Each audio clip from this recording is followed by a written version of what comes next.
Why dip it up when you can dive right in?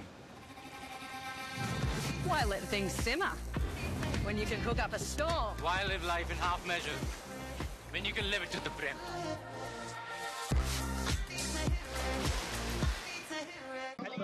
आम्ही आता 15 मिनिटांमध्ये मतदान प्रक्रियेला सुरुवात करणार होतो, परंतु प्रशासन हे त्यांच्या भूमिकेवरती ठाम आहे। तुमच्या सर्वांवरती आम्ही गुन्हे दाखल करणार आणि जे मतदार मताला येतील त्या पद्धतीने त्यांच्यावरती गुन्हे दाखल करणार आणि आम्ही या ठिकाणची जी मशिनरी आहे ती आम्ही सगळी घेऊन जाणार आहोत। आम्ही यामध्ये तडजोड करणार नाही।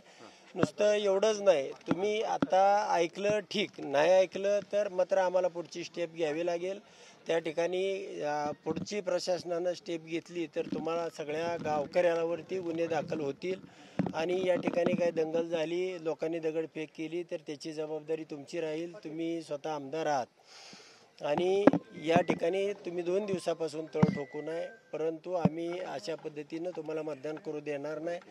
साधारणपणे अर्ध्या तासामध्येच मतदान प्रक्रियेला आपण सुरुवात करणार होतो। 200-250 लोक त्या ठिकाणी जमलेले आहेत, तरीसुद्धा अजून या प्रशासनाची भूमिका काय म्हणून आपण थांबलेलो होतो, परंतु प्रशासन कोणत्याही परिस्थितीमध्ये या ठिकाणी परवानगी देत नाही आणि दहशतीमुळं आम्हाला किमान 1500 मतदान तरी पोल झाल्याशिवाय आमची छाननी त्या ठिकाणी होत नाही आणि लोक महिला ह्या मतदानाला यायला तयार होत नाहीत। म्हणून आम्ही या ठिकाणी दुसरे मार्ग अवलंबणार आहोत। ही लढाई आम्ही सोडणार नाही। यापुढेही वेगवेगळ्या पद्धतीनं न्यायालयीन पद्धतीनं ही लढाई लढली जाईल आणि त्या ठिकाणी गावकऱ्यावरती जो होणार, गावकऱ्यांनी ज्याही पद्धतीनं त्यांचा रोष व्यक्त केला, त्यांनी गेली 8 दिवस तयारी केली, सगळ्या प्रकारचं या ठिकाणी खर्च 2-3 लाख रुपयाचा खर्च केला, मंडप घातला, त्यांनी पेट्या साहित्य सगळं या ठिकाणी जमा केलेलं होतं आणि मीडियाचे तुमचे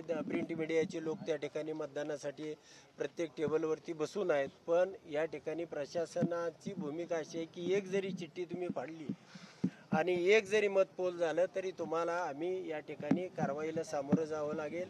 आम्ही सगळ्या फोर्ससहित या ठिकाणी उपस्थित आहे। तर आता आम्ही सगळ्यांनी विचार करून त्या ठिकाणी गावकऱ्यांशी मी 5 मिनिटं चर्चा करेन आणि त्यानंतर आमचा निर्णय तुम्हाला सांगितला जाईल। Why dip it up when you can dive right in?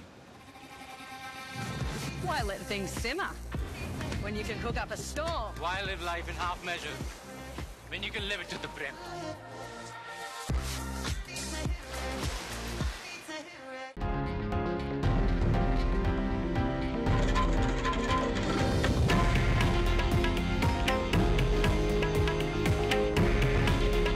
हे आहे देशातील नंबर 1 न्यूज नेटवर्क आणि आपण पाहत आहात TV9 मराठी। काळजी तुमची, हित महाराष्ट्राचं।